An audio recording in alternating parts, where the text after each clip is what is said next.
الحمد لله نحمده ونستعينه ونستغفره ونؤمن به ونتوكل عليه ونعوذ بالله من شرور أنفسنا ومن سيئات أعمالنا من يهده الله فلا مضل له ومن يضلله فلا هادي له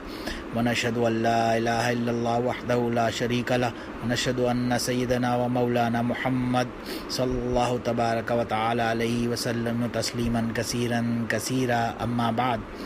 اعوذ باللہ من الشیطان الرجیم بسم اللہ الرحمن الرحیم والفجر ولیال عشر والشفع والوتر واللیل اذا یسر صدق اللہ العظیم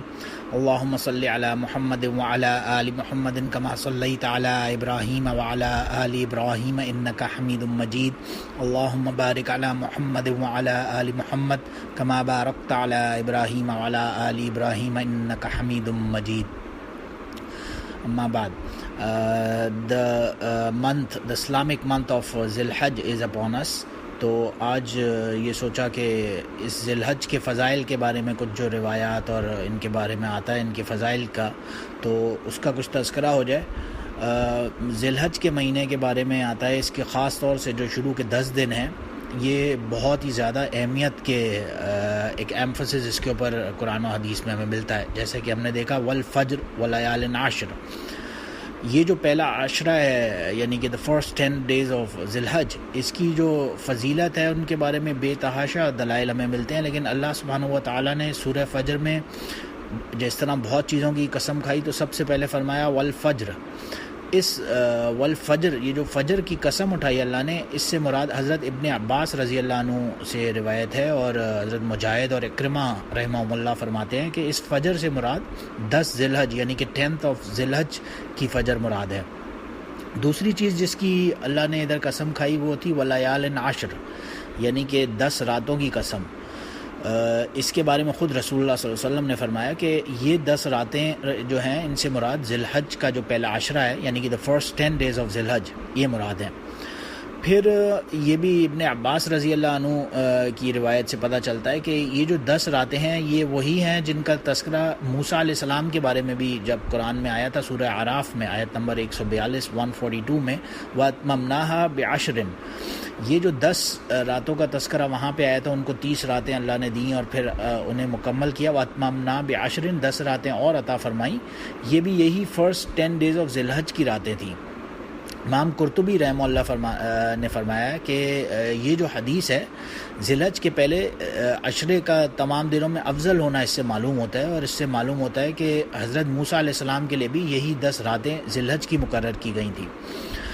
پھر حضرت جابر رضی اللہ عنہ سے روایت ہے کہ رسول اللہ صلی اللہ علیہ وسلم نے فرمایا دنیا کے دنوں میں سب سے افضل ذیالحج کے پہلے عشرے کے دن ہیں یعنی کہ جو فرسٹ 10 days of ذیالحج ہیں. اس روایت سے بھی پتہ چلتا ہے کہ تمام دنوں میں سب سے زیادہ افضل دن ہیں. ایک اور روایت حضرت عبداللہ بن عباس رضی اللہ عنہ کی ہے جس میں رسول اللہ صلی اللہ علیہ وسلم نے فرمایا کہ کوئی دن ایسا نہیں کہ جس میں نیک عمل اللہ تعالیٰ کے یہاں ان 10 دنوں کے نیک عمل سے زیادہ محبوب ہو. تو یعنی ان بے شمار روایتوں سے پتہ چلتا ہے کہ ان 10 راتوں کی اور ان 10 دنوں کی خصوصی اہمیت ہے.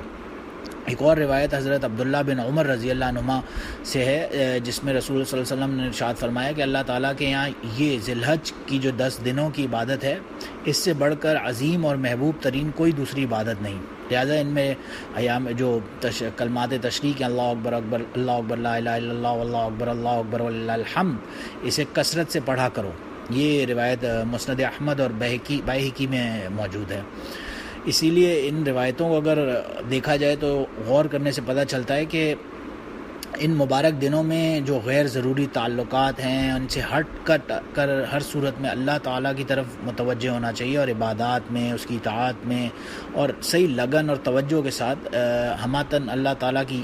طرف متوجہ ہو کر مشغول رہنا چاہیے, اور ذکر اسباق تسبیح تلاوت اور دوسرے جو صدقہ خیرات اور جو جتنے نیک اعمال ہیں ان میں ایمپل طریقے سے کوشش کرنی چاہیے زیادہ سے زیادہ ہوں. 9 ذیالحج کا پھر خاص طور سے اس میں ہم ایک اور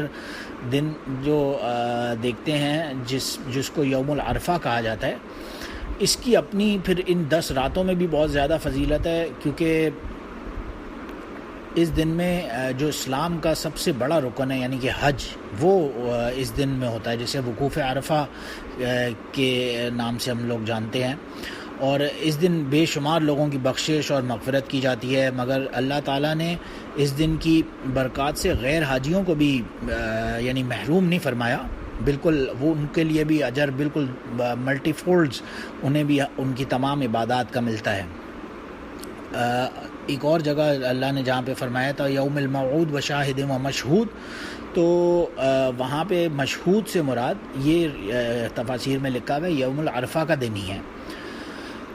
حضرت ابو ہریرہ رضی اللہ عنہ سے روایت ہے کہ رسول اللہ صلی اللہ علیہ وسلم نے فرمایا تمام دنوں میں سب سے زیادہ افضل دن اللہ تعالیٰ کے نزدیک جمعے کا دن ہے، اور یہ دن شاہد ہے، اور مشہود عرفہ کا دن ہے، اور یوم موعود جو ہے وہ قیامت کا دن ہے.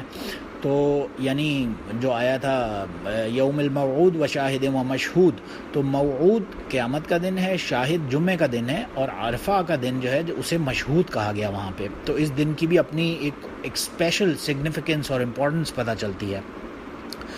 حضرت عائشہ رضی اللہ عنہ سے روایت ہے کہ رسول اللہ صلی اللہ علیہ وسلم نے فرمایا یہ جو عرفہ کے دن کے مقابلے میں کوئی دن ایسا نہیں ہے جس میں اللہ تعالیٰ اس دن سے زیادہ لوگوں کو جہنم سے نجات دیتے ہیں. یعنی یہ خصوصاً جہنم کی آگ سے خلاصی کی رات ہے، دن ہے سوری، اور اس کی اپنے فضائل ہیں. یہ مسلم شریف کی روایت ہے جس میں کہا گیا کہ اس دن سے زیادہ اللہ کسی اور دوسرے دن میں لوگوں کی مغفرت نہیں فرماتے، یعنی کہ اتنی زیادہ لوگوں کی مغفرت فرماتے ہیں اس خاص طور سے 9 ذی الحج کے دن. خاص طور سے یہ جو مسلم شریف کی روایت ہے اس میں یہ یہاں تک کے الفاظ اس طرح سے ہوتے ہیں کہ عرفات میں جو وقوف کرنے والے لوگ ہوتے ہیں ان سے اللہ تعالیٰ خاص طور سے رحمت فرماتے ہوئے قریب ہوتے ہیں، اور پھر فخر کے طور پر فرماتے ہیں آخر یہ بندے مجھ سے کیا چاہتے ہیں، یعنی کہ مانگیں کیا مانگتے ہیں. تو ان لوگوں کو تو ظاہر ہے اپنی دعاؤں وغیرہ میں اور عبادات میں ایمپل کثرت کے ساتھ معاملات اپنے فوکس طریقے سے کرنے چاہیے. پھر آگے ہم دیکھتے ہیں مصنف ابن ابی شیبہ میں روایت ہے حضرت مسروق رضی اللہ عنہ سے کہ حضرت عائشہ رضی اللہ عنہ نے فرمایا کہ آپ صلی اللہ علیہ وسلم نے فرمایا سال بھر میں مجھے کوئی روزہ عرفہ کے دن سے زیادہ محبوب نہیں ہے. تو یوم عرفہ کا اپنی فضیلت کے بارے میں یہ ایک اور روایت ملتی ہے. یہ ظاہر ہے یہ روزہ رکھنا حاجیوں کے لیے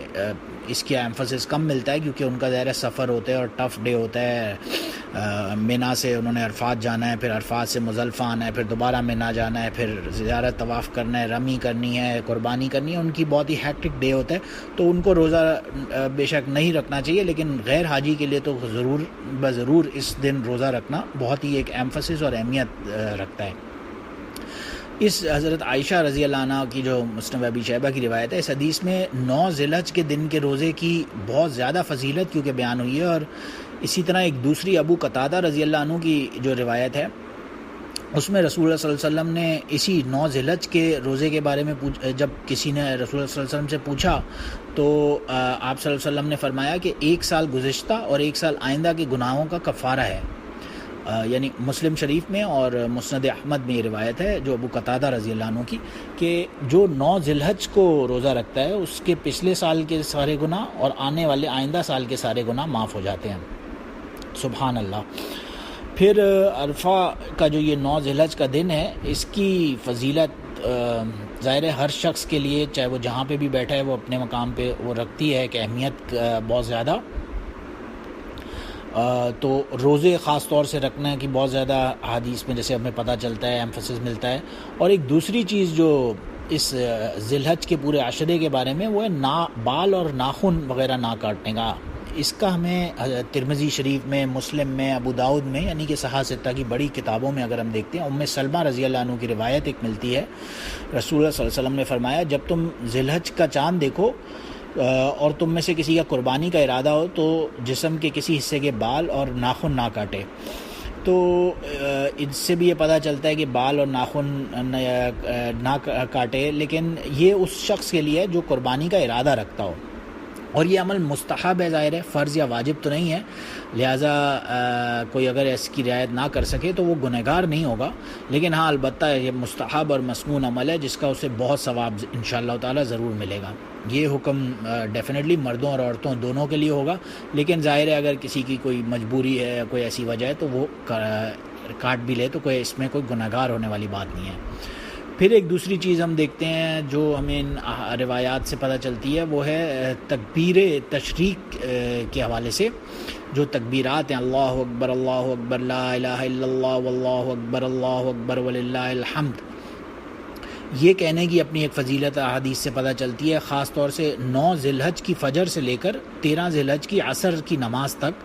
پانچوں دنوں میں تکبیر تشریق جو ہیں ان کی خاص تاکید اور فضیلت بار بار ہمیں احادیث اور قرآن سے پتہ چلتی ہے۔ جیسے خاص طور سے قرآن پاک میں وَاذْكُرُوا اللَّهَ قِيَامًا مَعْدُودًا، کہ ان جو کاؤنٹڈ ڈیز ہیں ان میں تشریق کے کلمات کہنے چاہیے۔ پھر اس کے بارے میں جو ابن شہاب زہری رحمہ اللہ ہیں، عروہ عائشہ رضی اللہ عنہ کے بھانجے عروہ کے بیٹے ابن شہاب زہری رحمہ اللہ، وہ فرماتے ہیں کہ رسول اللہ صلی اللہ علیہ وسلم نے ایام تشریق کے دنوں میں تکبیر پڑھا کرتے تھے، ظاہر ہے، تو اس سے بھی انہیں پڑھنے کا کی فضیلت کا پتہ چلتا ہے۔ پھر حضرت عبید بن عمیر رحمہ اللہ سے روایت ہے، وہ فرماتے ہیں کہ حضرت عمر رضی اللہ عنہ جو تھے وہ عرفہ یعنی کہ 9 ذی الحج، یوم العرفہ جس کو کہا جاتا ہے، اس کی فجر کے ایام تشریق شروع کرتے تھے اور آخری دن عصر کی نماز تک تکبیر تشریق پڑھا کرتے تھے۔ پھر اس کے علاوہ امام محمد رحمہ اللہ کی ایک روایت ہے، وہ فرماتے ہیں اپنے شیخ یعنی اپنے استاد، اپنے ٹیچر امام ابو حنیفہ رحمہ اللہ کے بارے میں، کہ انہوں نے حضرت حماد رحمہ اللہ جو ان کے ٹیچر تھے، اور جو ان کے ٹیچر تھے حماد کے ابراہیم نقی رحمہ اللہ، انہوں نے حضرت علی رضی اللہ عنہ سے سنا اور ان سے یہ روایت بیان کی کہ حضرت علی رضی اللہ عنہ جو تھے وہ بھی اسی طرح 9 ذی الحج کی فجر سے ایام تشریق کے آخری دن عصر کی نماز تک تکبیر تشریق پڑھا کرتے تھے۔ تو اسی وجہ سے یہی وجہ ہے کہ فقہاء کرام نے 9 ذی الحج سے لے کر یعنی 9 ذی الحج کی فجر سے لے کر 13 ذی الحج کی عصر کی نماز تک ان تکبیرات کو پڑھنا واجب قرار دیا، یعنی ہر نماز کے بعد پڑھا جائے۔ لیکن ظاہر ہے اس میں یہ دیکھنے کی ضرورت ہے کہ یہ تکبیرات اگر کسی کی نماز ہر فرض نماز کے بعد، جمعے کی نماز کے بعد، مرد عورت سب کے اوپر ہے، یا چاہے وہ مقیم ہو، مسافر ہو، حاجی ہو، غیر حاجی ہو، انڈیویجول نماز پڑھ رہا ہو، جماعت کے ساتھ پڑھ رہا ہو، ہر بندے پر یہ تکبیرات واجب ہوں گی تو وہ اسے پڑھ لینی چاہیے، ظاہر ہے۔ لیکن اگر کوئی بندہ بھول گیا پڑھنا تو اس صورت میں بھی جیسی اسے اگر اس نے کوئی دوسرے کام میں مشغول نہیں ہو گیا تو پڑھ لے، یا اسی طرح اگر اس کی کوئی نماز قضا ادا کر رہا ہے تو وہ اس صورت میں پڑھ لے، اسی اگر ایام تشریق میں پڑھ رہا ہے تو اسی وقت پڑھ لے، ورنہ ظاہر ہے بعد میں تو اس خصوصیت تو ان کی احادیث سے 9 ذی الحج سے لے کر 13 ذی الحج تک ہی پتہ چلتی ہے۔ پھر دوسری چیز جو اس میں ہمیں پتہ چلتی ہے وہ قربانی کے بارے میں، خاص طور سے عید الاضحیٰ کے بارے میں، جیسے کہ وہ آتا ہے قل ان صلاتی و نسکی و محیای و مماتی للہ رب العالمین، ہر چیز جو بھی اعمال کرتے ہیں اس کا تعلق للہ سے ہونا چاہیے، اللہ کے لیے ہونا چاہیے اور غیر اللہ کے لیے نہیں ہونا چاہیے۔ جیسے فرمایا کہ آپ کہہ دیجئے میری نماز، میرا مرنا، میرا جینا، میرا سب کچھ صرف اللہ کے لیے ہے۔ اس کا حکم ہمیں سورہ کوثر میں بھی ملتا ہے، انا اعطیناک الکوثر فصل لربک وانحر، کہ ہم نے آپ کو، اور نبی علیہ الصلوۃ والسلام کو اللہ نے خود فرمایا کہ ہم نے آپ کو بہت اعلیٰ مقام عطا فرمایا، آپ بس اللہ کے لیے نماز پڑھیں اور قربانی کریں۔ تو قربانی کی فضیلت کا بھی پتہ چلتا ہے۔ تو جو صاحب استطاعت یا جو نصاب والے لوگ ہیں، جن پہ یعنی آج کل کے اسٹینڈرڈ کے مطابق 52.5 تولہ چاندی کی ان کی نیٹ ورتھ سے اوپر سیونگز بنتی ہیں، تو ان کے اوپر قربانی کرنا بھی واجب ہے، وہ بھی انہیں کرنی چاہیے۔ اور اس کی مثال جو سب سے عظیم ترین ملتی ہے تو وہ تو ظاہر ہے یہ ابراہیم علیہ الصلوۃ والسلام کی سنت ہے، اور اس کے بارے میں تو ایک پوری سیریز بھی ہوں تو وہ کم ہوں گی ظاہر ہے، لیکن due to restriction on our time we'll just go through a little bit on it. جب ابراہیم علیہ السلام نے خواب دیکھا تو انہوں نے اپنے بیٹے سے کہا انی ارا فی المنام ان اذبحک، کہ میں خواب میں دیکھا کہ میں تمہیں ذبح کر رہا ہوں۔ تو بیٹے اسماعیل علیہ السلام، وہ بھی ظاہر ہے خلیل کے بیٹے تھے، اللہ کے دوست کے بیٹے تھے، انہوں نے بھی لبیک کہا اور کہا ستجدنی انشاءاللہ من الصابرین، آپ کر گزریے آپ کا جو خواب ہے، انبیاء کا تو خواب بھی وہی ہوتا ہے، اس کے اوپر آگے انشاءاللہ بات ہوگی، وحی کی قسموں پہ اور ساری ڈیٹیلز کے اوپر، احادیث کے اوپر جب بات ہوگی انشاءاللہ۔ لیکن انبیاء کا کیونکہ خواب بھی وہی ہوتا ہے، تو ان کے بیٹے بھی اسی طرح سے قربان ہوئے اور انہوں نے کہا آپ کر گزریے، اور یہی وہ شان جو اللہ کی عظیم سنت تھی اسے اپناتے ہوئے دونوں نے یہ اللہ کے سامنے مثال قائم کر دی۔ اللہ کو یہ سنت اتنی پسند آئی کہ قیامت تک یہ سنت زندہ رکھنے کے لیے اللہ نے عید الاضحیٰ پر قربانی سب مسلمانوں پر واجب کر دی۔ بس دعا ہے اللہ تعالیٰ مجھے، آپ کو، ہم سب کو ان ایام کی صحیح معنوں میں قدر کی توفیق عطا فرمائے، ہمیں تمام اعمال اخلاص کے ساتھ خالص للہ، ان صلاتی و نسکی و محیای للہ رب العالمین، ہر چیز اللہ کے لیے خالص طریقے سے کرنے کی توفیق عطا فرمائے۔ وآخر دعوانا ان الحمد للہ رب العالمین۔